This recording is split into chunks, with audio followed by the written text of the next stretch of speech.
तृतीय स्थान में शुक्रदेव यानी तीसरे स्थान में भावानुसार। फर्स्ट चर्चा भावानुसार ही करते हैं। उसका सीधा सा मतलब है कि काल पुरुष की कुंडली अनुसार। सब विद्वानों ने एक दूसरे के विपरीत मत दिए। कोई बहुत अच्छा बता रहे, कोई बहुत खराब बता रहे। अब आप चाहे विचार समझो या उनकी सम्मिलित वाणी के द्वारा समझो, तीसरे स्थान का शुक्र अगर अकेला बैठा हो तो कोई विशेष फल देखने को नहीं मिलता है। लेकिन अगर किसी के साथ युति में, जो प्रायकर 80% संभव रहता है, बुध हो, सूर्य हो या मंगल हो, किसी न किसी के साथ युति में प्रायकर शुक्रदेव प्राप्त होते हैं आपको जन्म कुंडली में। अकेला बैठा हो तो थोड़ा बल में थोड़ी प्रॉब्लम होती। यहां पे शुभ हो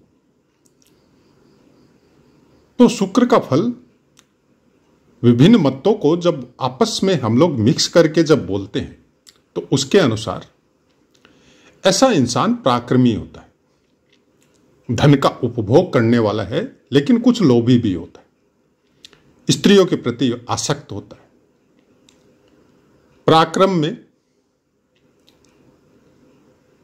अच्छा भी हो सकता है और डरपोक भी हो सकता है। दोनों बातें।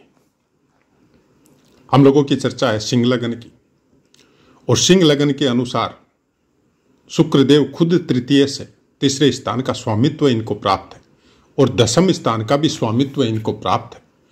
तो लग्नानुसार अगर चर्चा की जाए तो तीसरे स्थान का स्वामी अगर खुद तीसरे स्थान में बैठा हो तो ऐसे इंसान का भाई, पुत्र, सब परिवार सम्मिलित होता है, संयुक्त होता है, धनी, प्रसन्नचित्त और बहुत से सुखों को भोगने वाला होता है। बात करें दशमेश की तो दशमेश अगर तीसरे स्थान में हो तो इंसान अपने भाइयों के साथ नौकर चाकरों का सुख भोगने वाला होता है, पराक्रमी, गुणवान और अच्छे वक्ता और सत्य का प्रिय होता है। ये बातें हमने जो आपको अभी तक बताई है ये सब पुस्तकों में वर्णित है।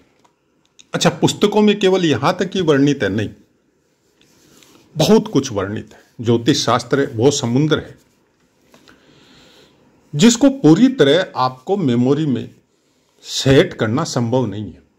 ये वो शास्त्र नहीं है कि आप रटत विद्या के द्वारा आप उसको पढ़ के याद कर लो और उसके बाद में किसी एग्जाम में आप बैठो और उसके अनुसार वो आप उसके आंसर लिख के आ जाओ और आपको एक ज्योतिषाचार्य की डिग्री प्राप्त होगी। उससे कुछ नहीं होने वाला। उससे आप प्रिडिक्शन के नजदीक नहीं पहुंचोगे।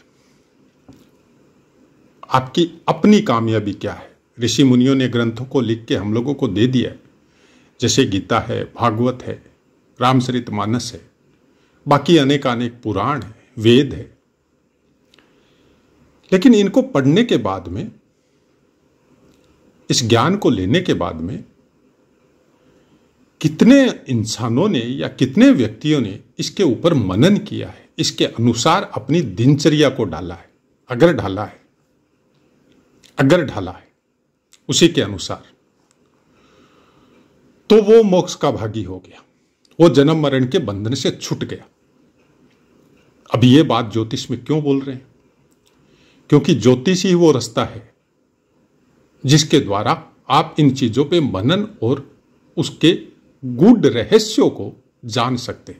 जब तक ज्योतिष के नेत्र आपके पास नहीं है तब तक आप कोई भी पौराणिक या वैदिक वस्तु को या वैदिक पाठों को या उससे संबंधित ज्ञान को समझना बहुत मुश्किल है।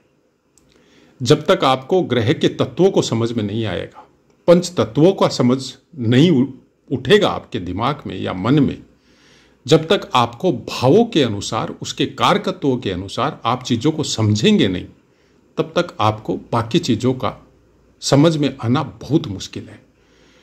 हमने बहुत बार पाठ में यह क्लियर किया आपको कि इस चैनल का मकसद वो नहीं है कि हम इस चैनल को चला के आपकी कुंडलियां देखें और अपनी एक फीस डिसाइड करें, और जैसे जैसे हमारे पास फीस आती जाए और गैदरिंग बढ़ती जाए आप लोगों की, तो हम अपनी फीस को बढ़ाएं और फिर अपनी ग्रोथ करें।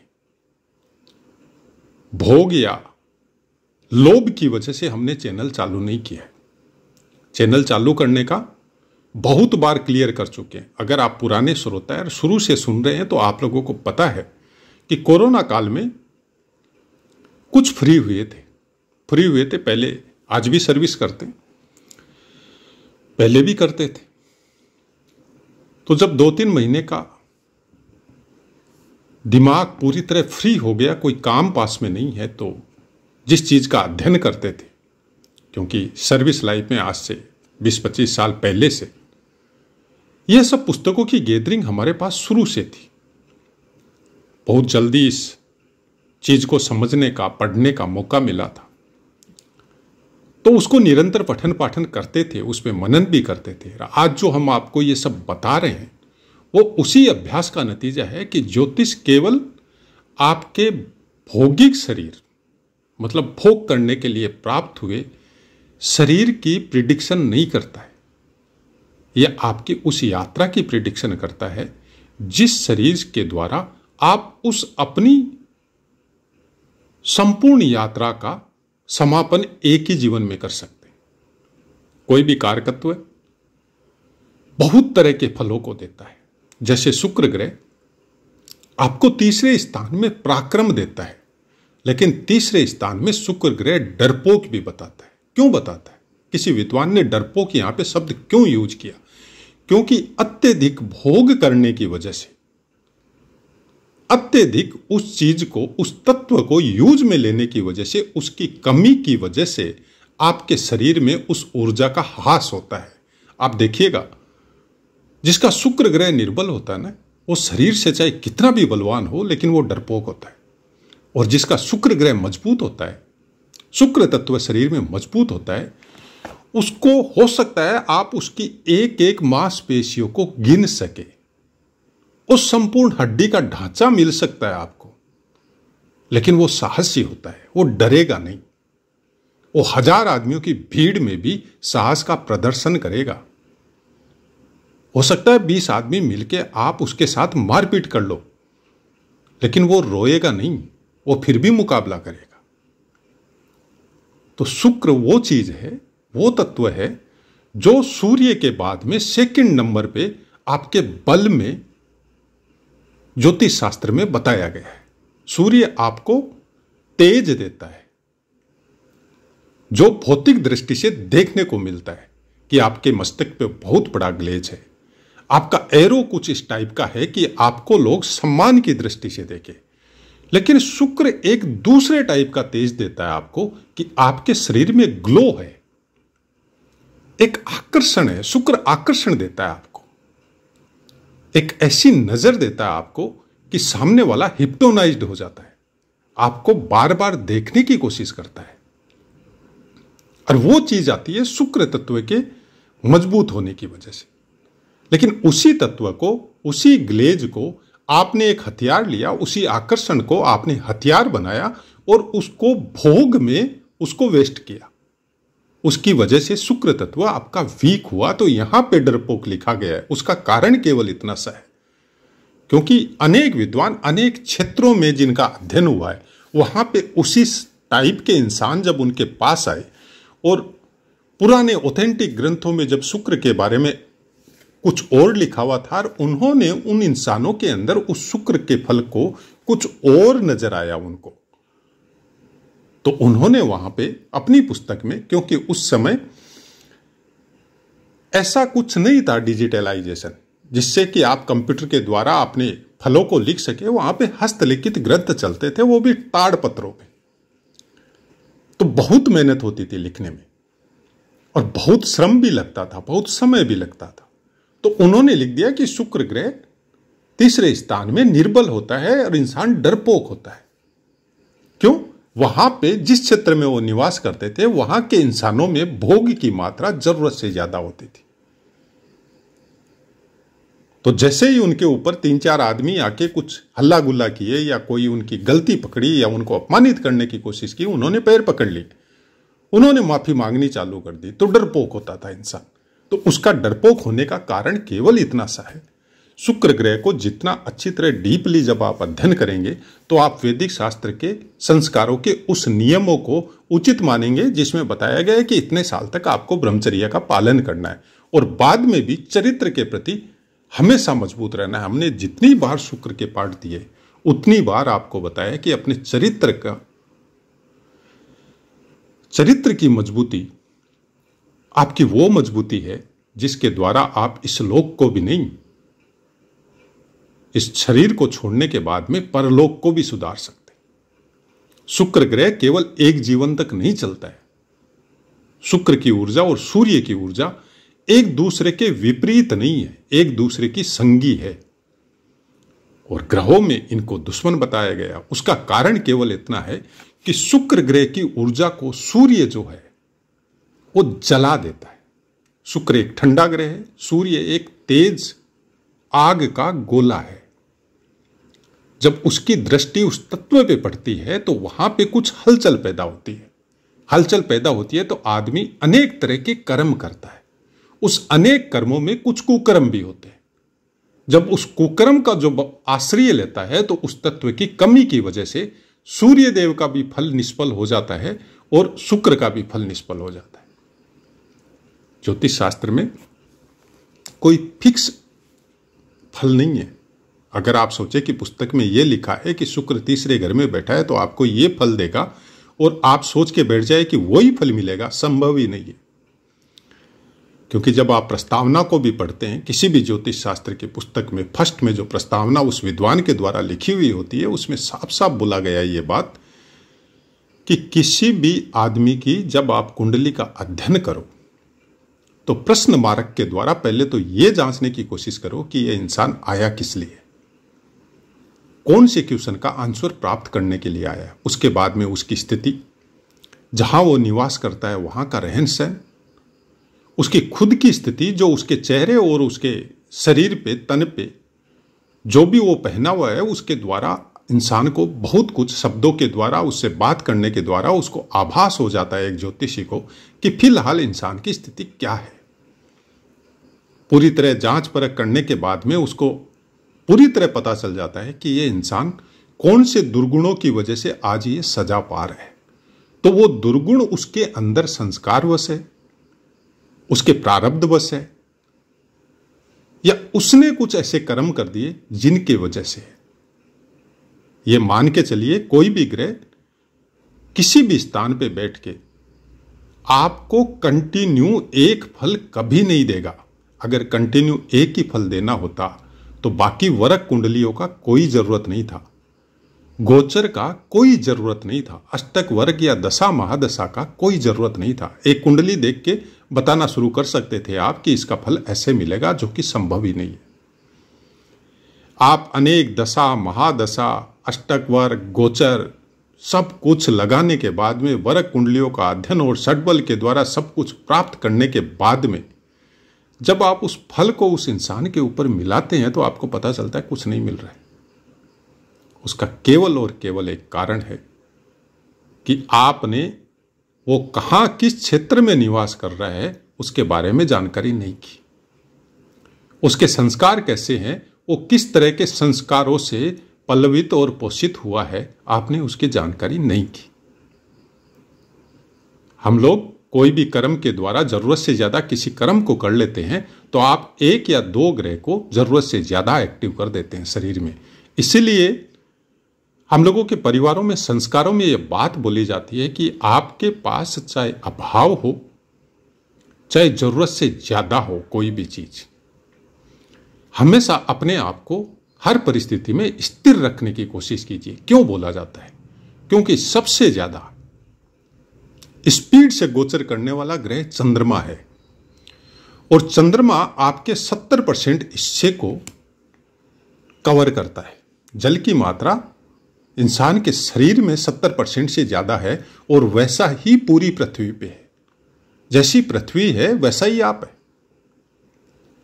और चंद्रमा का गोचर हर ग्रह के फल को इफेक्ट देता है।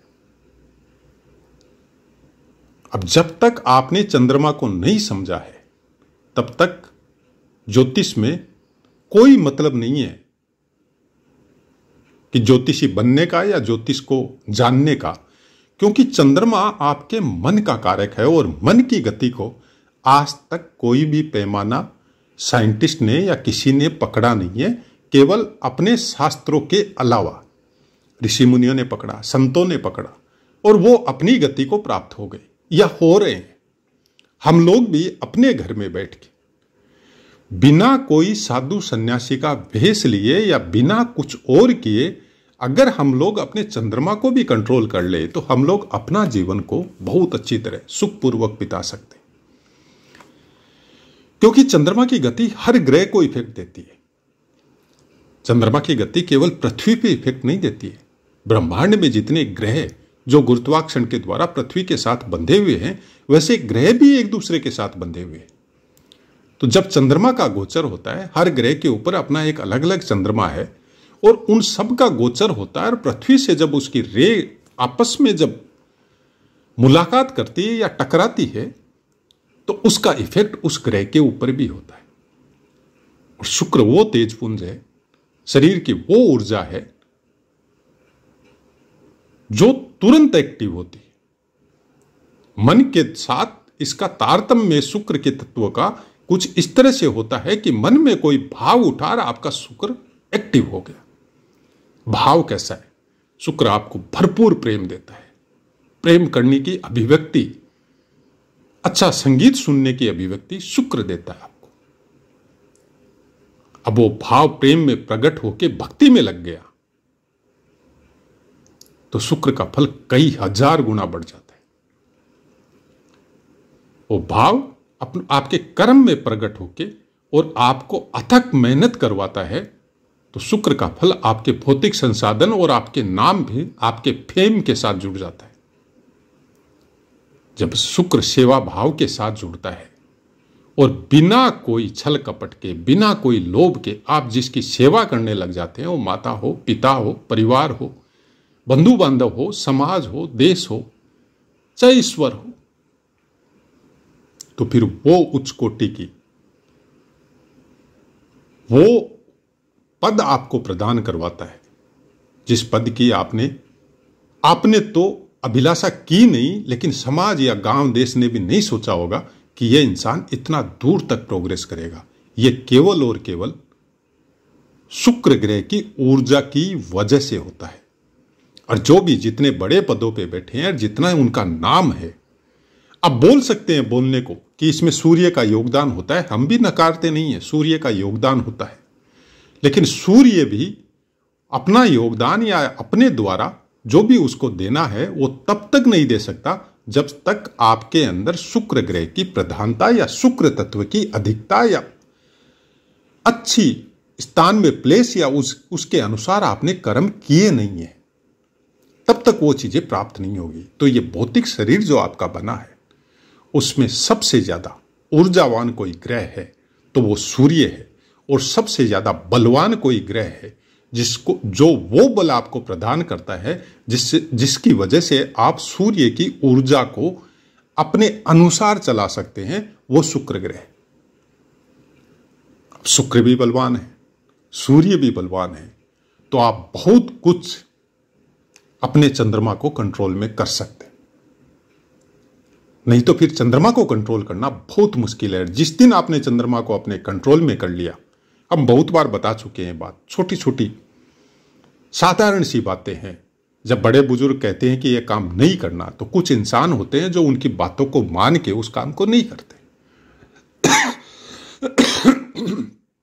कुछ इंसान होते हैं जो अपनी आजकल की जो डिजिटलाइजेशन वाली बुद्धि है उसको लगा के गूगल में पूछते हैं, साइंस में खोजते हैं और उसके बाद में बोलते हैं कि आप अपने पुराने विचार या ज्ञान को अपने पास रखिए, यहां पे ऐसी कोई चीज नहीं है जो ये काम करने से इसकी वजह से हम ये तकलीफ पा सकते हैं। तब वो उस काम को करते हैं और उसके बाद में भोगते हैं तो फिर जाते हैं कहां? फिर जाते हैं ज्योतिषी के पास, किसी मठ मंदिर में, किसी साधु सन्यासी के पास कि हमारे अंदर ये विपदा पड़ी। तो इस विपदा को तो आपके पिताजी ने, आपके दादाजी ने, आपके भाई ने या आपकी मां ने आपको पहले ही बता दिया था, ये कर्म आपको नहीं करने। अब जब कर दिए अपनी इच्छा के हिसाब से, अपने ज्ञान या बुद्धि के हिसाब से, तब फिर भोगिए उसके कर्मों का फल तो आपको मिलेगा ही मिलेगा ना। उसको कोई नहीं काट सकता। जब भगवान जन्म लेके उन्होंने भी उन कर्मों को भोगा है, तो आप और हम तो उसके मतलब 0.001 अंश के काबिल भी नहीं है। किसी भी ग्रह को, खासकर शुक्र ग्रह को जब आप चरित्र में डालते तो शुक्र बहुत अच्छा फल देता है। जब चरित्र का हनन करते, अपने ही चरित्र का, और कुछ दुष्प्रतियों में लगते हैं, जो कि तीसरे स्थान का शुक्र प्राय कर दे देता है। क्यों दे देता है? क्योंकि यह काम त्रिकोण है, तीसरा, सातवां और एकादश स्थान, जिसमें तीसरा स्थान पहला, मतलब नींव यही है। यह पराक्रम भी देता है, और पराक्रम के साथ यह काम की तीव्र इच्छा उत्पन्न करता है। अब काम होना चाहिए, हम ये नहीं बोलते नहीं होना चाहिए, क्योंकि फिर तो सृष्टि का चलन ही खत्म हो जाएगा, काम नहीं होगा तो। लेकिन उसमें चरित्र होना चाहिए।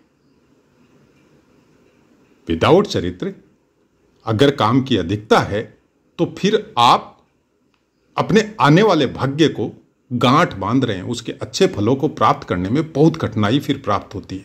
तो आशा है मित्रों, पाठ समझ में आया होगा। अब अपनी वाणी को विराम देते हैं, आपसे आज्ञा लेते हैं। जय माता।